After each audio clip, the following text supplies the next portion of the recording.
ভাইয়া আমি অ্যাকাউন্ট করছি, এখন কিভাবে কি করব বুঝতে পারছি না, প্লিজ একটু বলবেন। তো অ্যাকাউন্ট খোলাটা হচ্ছে জাস্ট একটা beginning, just like opening the shop.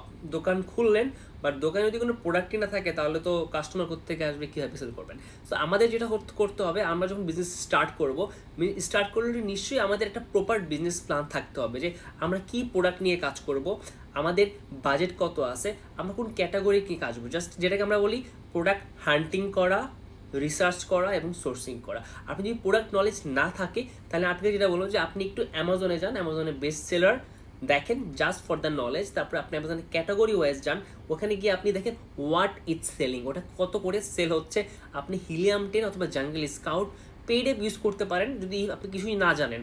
তো তাছাড়া আপনি যখন প্রত্যেকটা প্রোডাক্ট যখন আপনি দেখবেন, দেখে প্রোডাক্টের ছবি নেন, এবং আপনার যদি আশেপাশে কোনো হোলসেল মার্কেট থাকে অথবা ডে টু ডে থাকে, আপনি দেখেন এইটার বাইং প্রাইস কত, সেলিং প্রাইস কত। নিশ্চয়ই এটা হতে হবে হোলসেল বা সুপার শপের বা ডে টু ডে যে প্রাইসগুলো যেখানে কম প্রাইসে পাওয়া যায়। সো আপনি দেখলেন যে গ্যাপটা কত, এবং গ্যাপটা পাইলে আপনি বুঝতে পারবেন যে এটা যদি আপনি সেল করেন আপনার প্রফিট আছে কিনা। এবং আরেকটা জিনিস আমাদের বুঝতে হবে যে আমরা যে অ্যামাজনে সেল করবো, নিশ্চয়ই অ্যামাজন কিন্তু এফবিএ করেন বা অ্যাপবিএম, সব ক্ষেত্রেই কিন্তু অ্যামাজন আমাদেরকে ডেলিভারি এবং কমিশন চার্জ করে। এফবিএতে কম ডেলিভারি চার্জ হয়, বাট কমিশনটা সব ক্ষেত্রে সেম হয়। তো এইটাও আমাদের একটু খেয়াল রাখতে হবে। তো এইভাবে আপনি বিজনেস স্টার্ট করতে পারেন।